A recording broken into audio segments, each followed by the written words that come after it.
Dans le nom du Seigneur Jésus, Amen.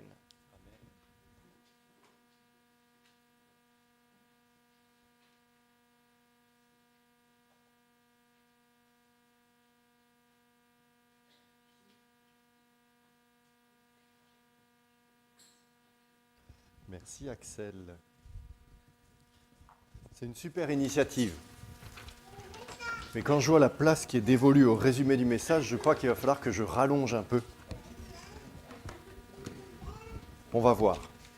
Alors Axel, ce matin, nous a invités à lire dans le psaume 66 en disant « Ce texte-là, c'est incroyable, il a 3000 ans et il est d'une actualité encore valable aujourd'hui. » Alors, c'est amusant parce que c'était une réflexion que je m'étais faite aussi en lisant le texte sur lequel je vais vous inviter à méditer ce matin, alors qu'il y a un texte beaucoup plus récent.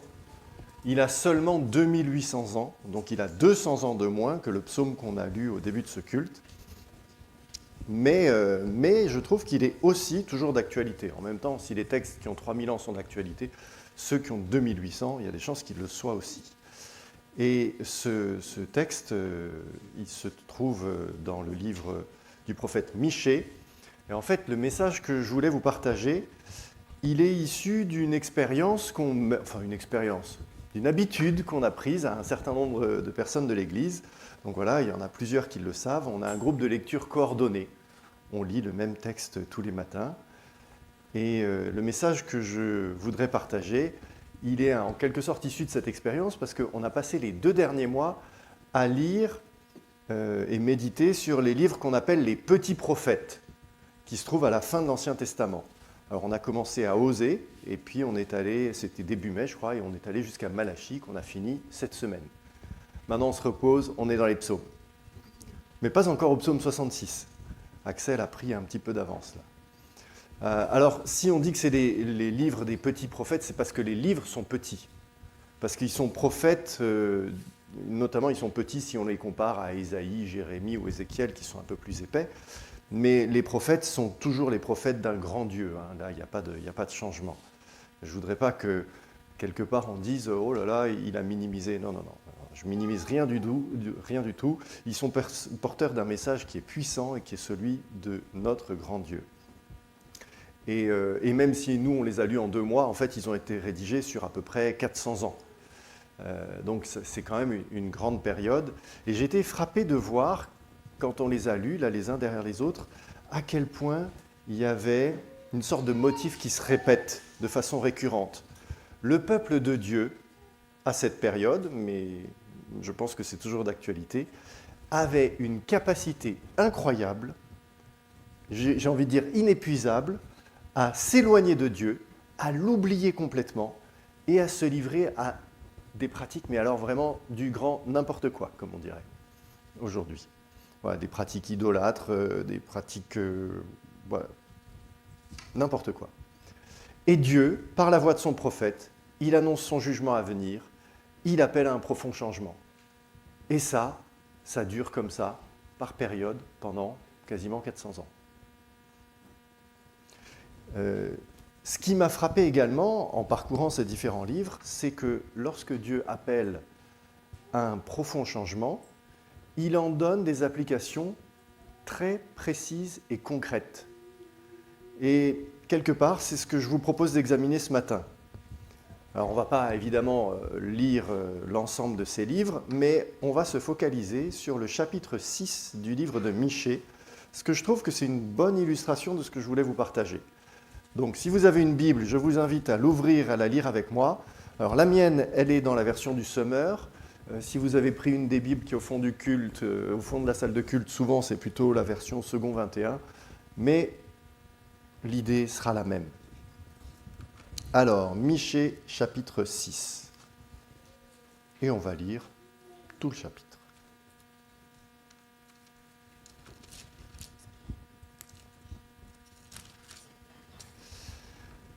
Écoutez donc ce que dit l'Éternel. Lève-toi et engage un procès devant les montagnes et que les collines t'entendent.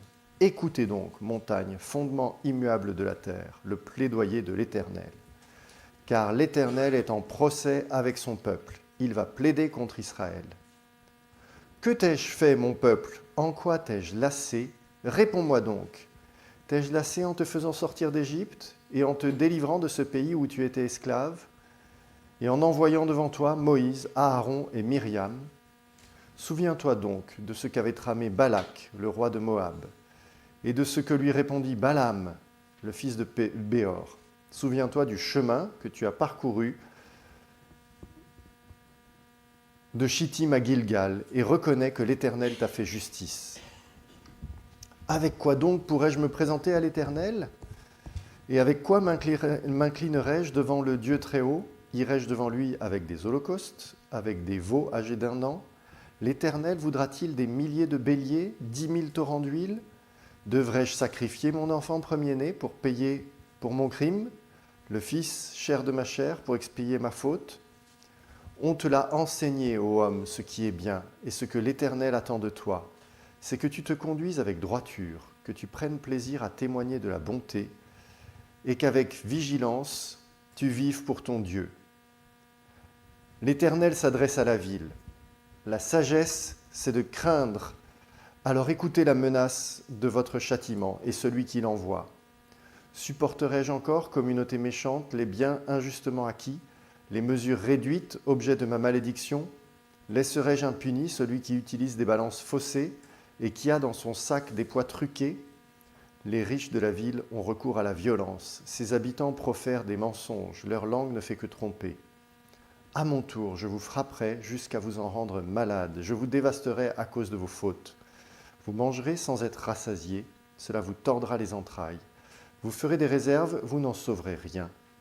Ce que vous sauveriez, je le livrerai à l'épée. Vous sèmerez sans pouvoir moissonner. Vous presserez l'olive, mais sans vous frotter d'huile. Vous foulerez les grappes sans en boire le vin. On s'attache à garder les préceptes d'Omri, on suit l'exemple de toutes les pratiques de la maison d'Akab. Oui, vous vous conduisez selon leurs traditions. C'est pourquoi je vais provoquer la destruction de votre ville.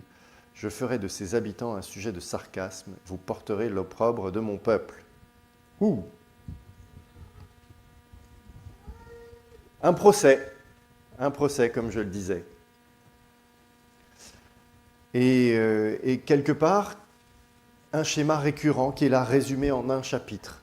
C'est-à-dire que dans les premiers chapitres du livre de Michée, ça a été l'occasion pour l'Éternel d'annoncer son jugement sur le pays, de dénoncer les comportements de certaines catégories de personnes, les chefs, les prophètes de la facilité, ceux qui préméditent le mal. Ça, c'est les chapitres précédents.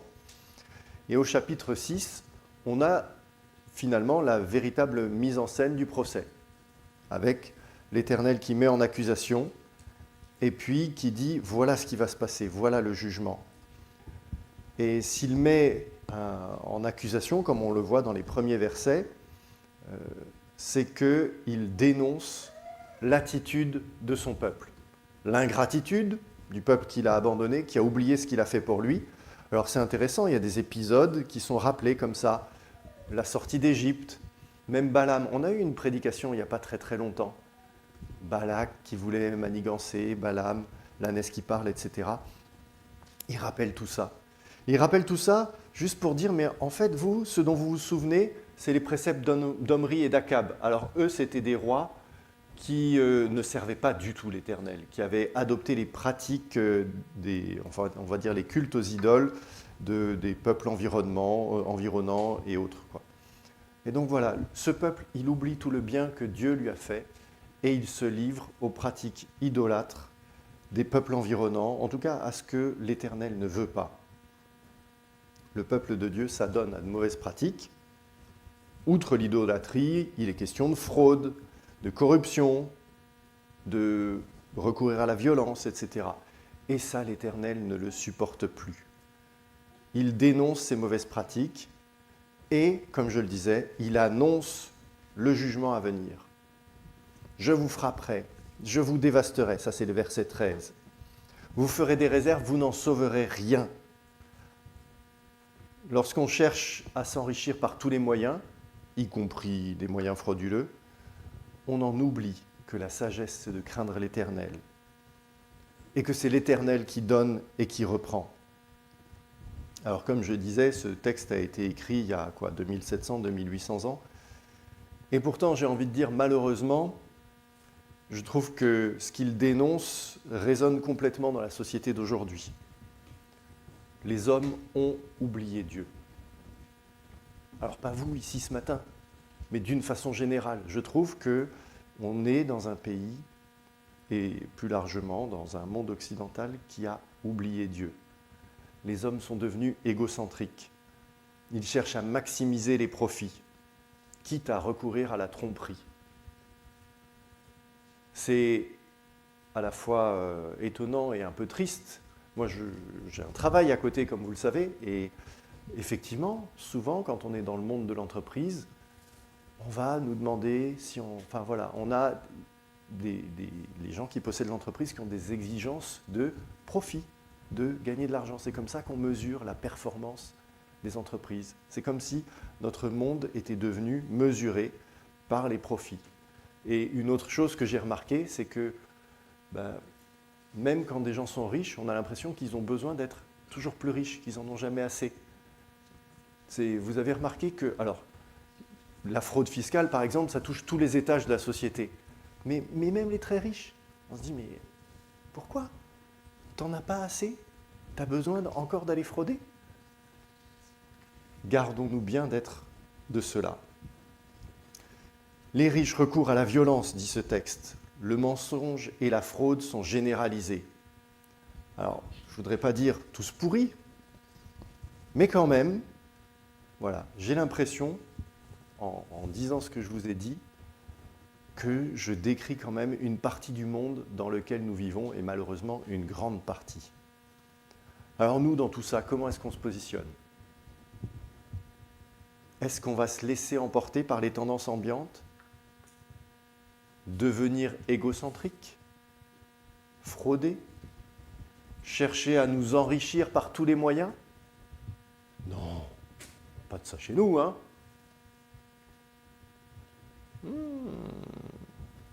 En tout cas, évidemment, je vous encourage à ne pas devenir comme ça. Et l'apôtre Paul, quelques centaines d'années après le prophète Michée, a apporté une réponse très claire. C'est dans Romains 12, verset 2. « Ne prenez pas comme modèle le monde actuel, mais soyez transformés par le renouvellement de votre intelligence pour pouvoir discerner la volonté de Dieu, ce qui est bon, ce qui lui plaît, ce qui est parfait. »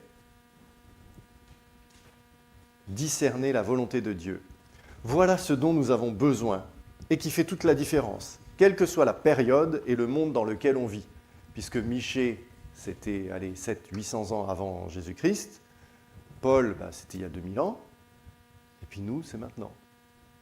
Et pourtant, il y a quelque chose qui revient.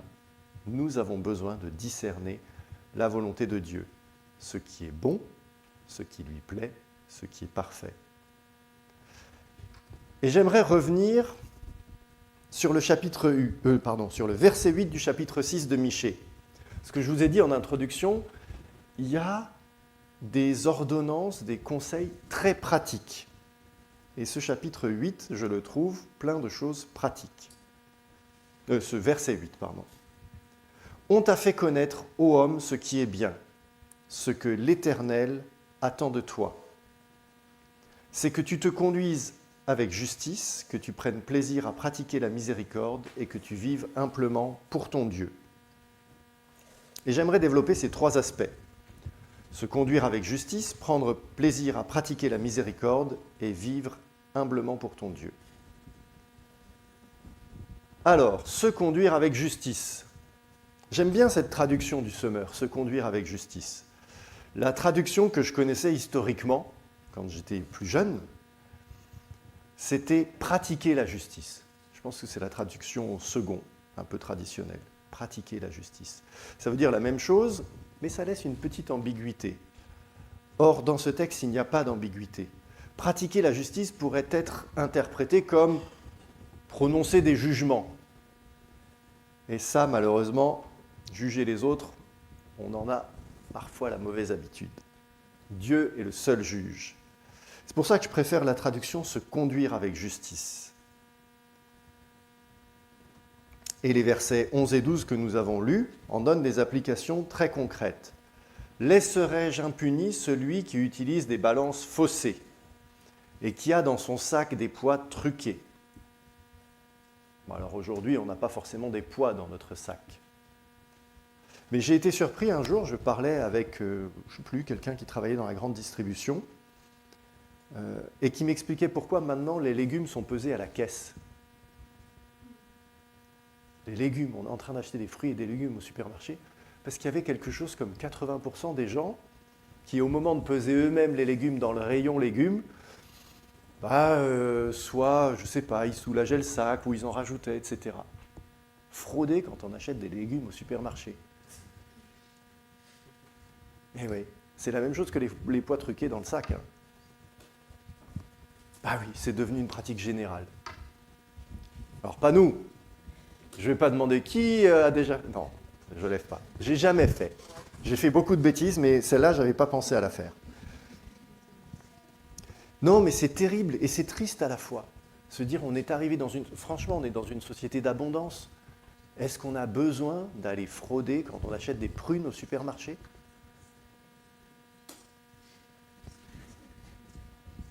Bon, j'ai peut-être pas pris le bon exemple avec les prunes, mais peu importe. Pratiquer la justice, ça commence par être honnête dans la vie quotidienne. S'abstenir de toute fraude. Alors, si ce n'est pas au supermarché, ça peut être dans le travail ou dans le commerce. C'est pareil, quand on voit tous les dispositifs dans les supermarchés, les caméras, etc. Eh oui, parce qu'on prend, on vole, c'est devenu une pratique courante. Je disais un jour, j'allais au travail en vélo et j'avais oublié, j'ai posé mon casque sur le casier. J'avais un vestiaire pour me changer. J'ai posé, mais c'était un vieux casque. Premier prix de Decathlon acheté il y a 20 ans. Mais je suis revenu le soir, il n'y était plus. Je me dis, mais qui a besoin de voler un casque de vélo qui a 20 ans et qui, de toute façon, coûte pas cher quand on l'achète, quoi. Mais c'est comme ça. On est dans une société où quand on laisse quelque chose, ça disparaît. C'est triste. Et bon, je n'ai pas parlé des fraudes aux impôts. Non. J'en parle ? Non, j'en parle pas. On continue quand même le texte. Les riches de la ville ont recours à la violence. Ses habitants profèrent des mensonges. Leur langue ne fait que tromper. Alors, attention, ce n'est pas un plaidoyer contre les riches. Parce qu'il y a aussi des riches qui n'ont pas recours à la violence. Et il y a dans la Bible des exemples d'hommes riches qui sont aimés de l'Éternel. J'en citerai juste deux, Abraham et Job. Ils étaient riches, mais ils étaient vraiment intègres et fidèles à l'Éternel. Et l'Éternel les a appelés ses amis. Donc, si Dieu nous donne d'être dans l'abondance, ce n'est pas un crime. Mais considérons cette abondance comme une responsabilité supplémentaire que nous avons, parce que cette richesse que Dieu nous donne, eh bien, il faudra bien l'utiliser et l'utiliser à son service. Donc j'ai envie de dire, c'est une bénédiction, mais une responsabilité supplémentaire aussi. Et la suite du verset 12 que j'ai commencé à citer, elle est très intéressante, parce que cette fois-ci, elle concerne non pas seulement les riches, mais tous les habitants.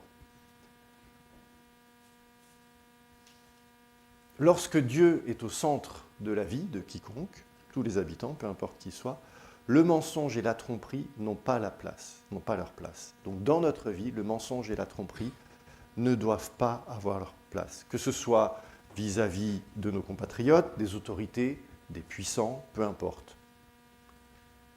Comme aussi de ceux qui sont plus vulnérables, ni mensonge, ni tromperie. Et j'ai envie de dire particulièrement vis-à-vis de ceux qui sont plus vulnérables. Et ça m'amène au deuxième aspect que je voudrais développer ou aborder avec vous, qu'on a trouvé dans le verset 8, que tu prennes plaisir à pratiquer la miséricorde. Miséricorde, c'est un vieux mot qui vient du latin miserere, avoir pitié, et cor, cordis, le cœur. C'est en quelque sorte la pitié qui vient du cœur.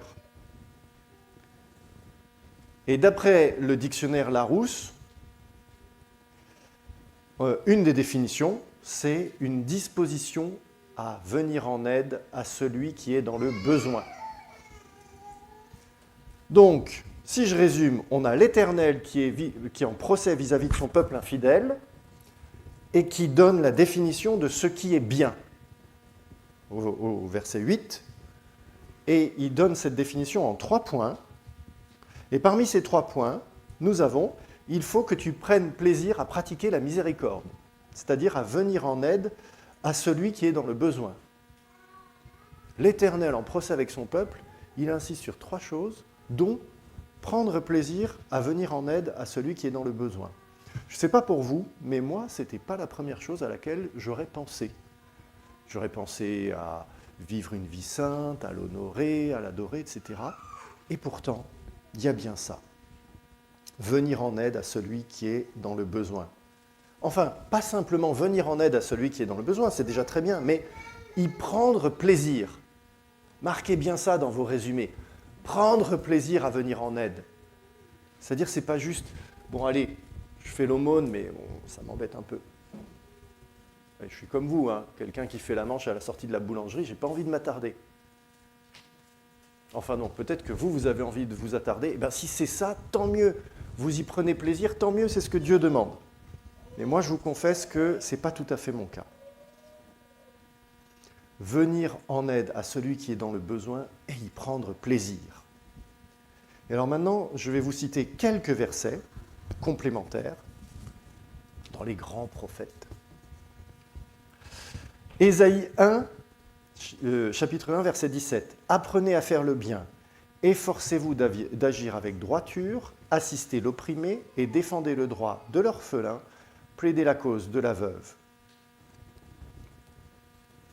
On retrouve un petit peu la même idée. Ensuite, je vais vous lire un passage de Jérémie. Mais cette fois-ci, comme il est un peu plus long, je vais réouvrir ma Bible. Jérémie au chapitre 7 et les premiers versets du chapitre. « Voici ce que l'Éternel dit à Jérémie. Tiens-toi à la porte du temple de l'Éternel et proclame ce message.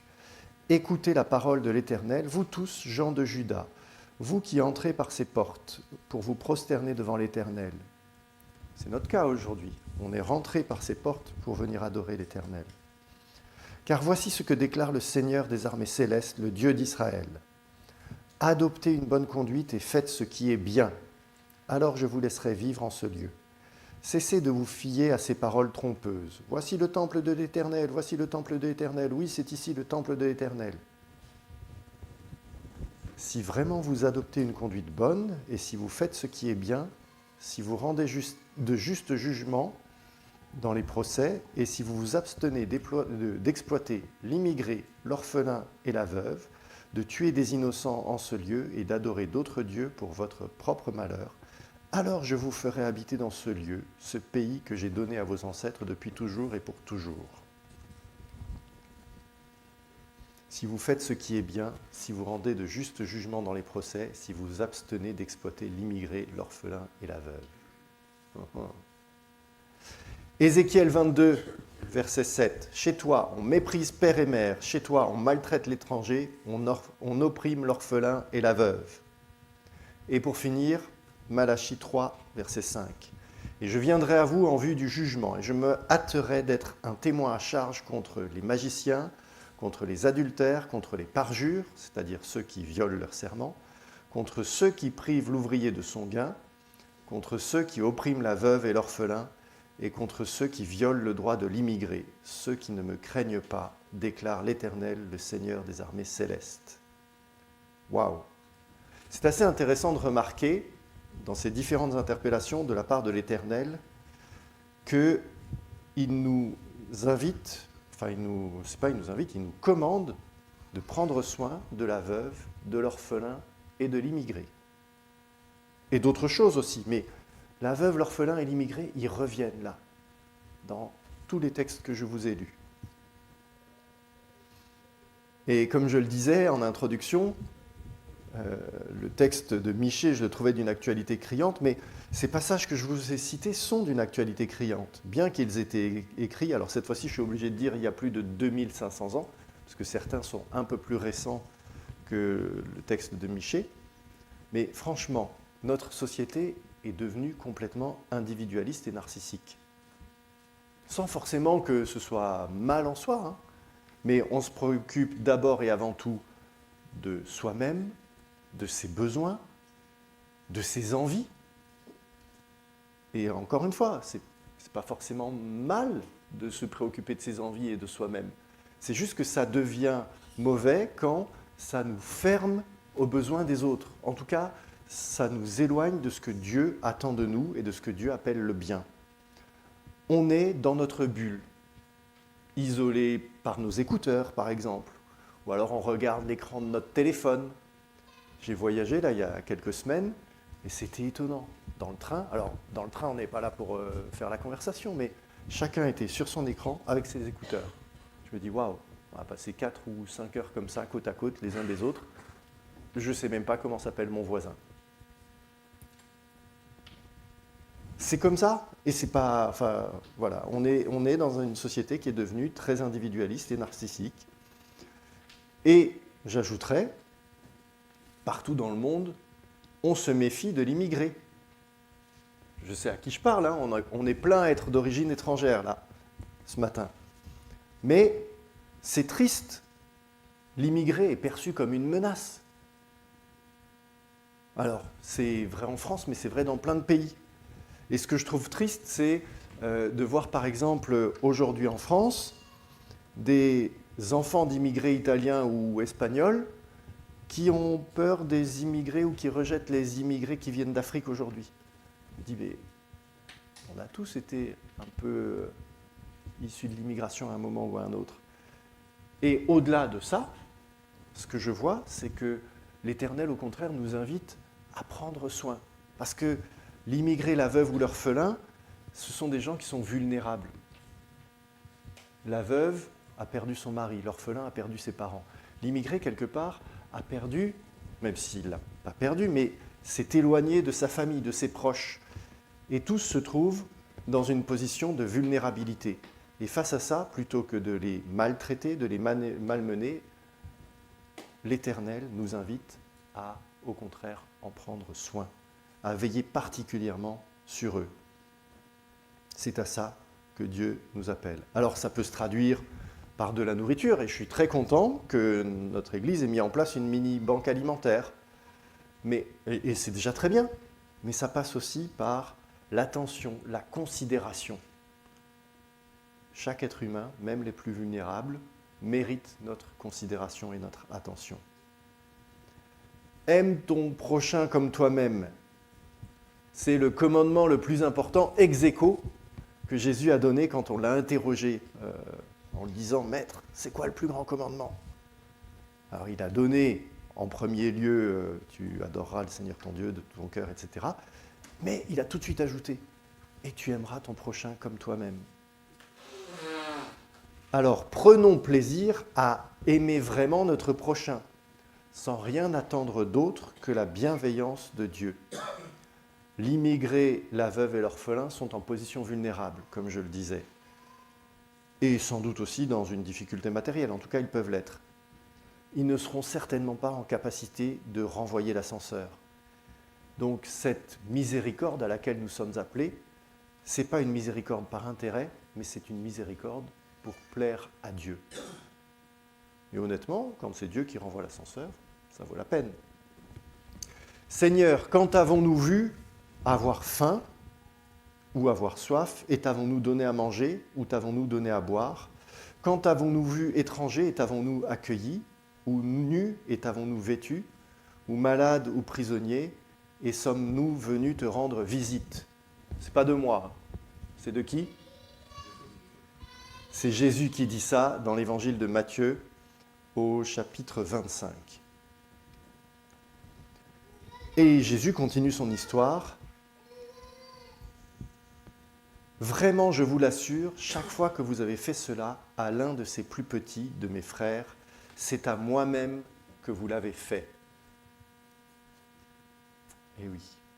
Et ça nous renvoie au commandement le plus important ex aequo, l'autre.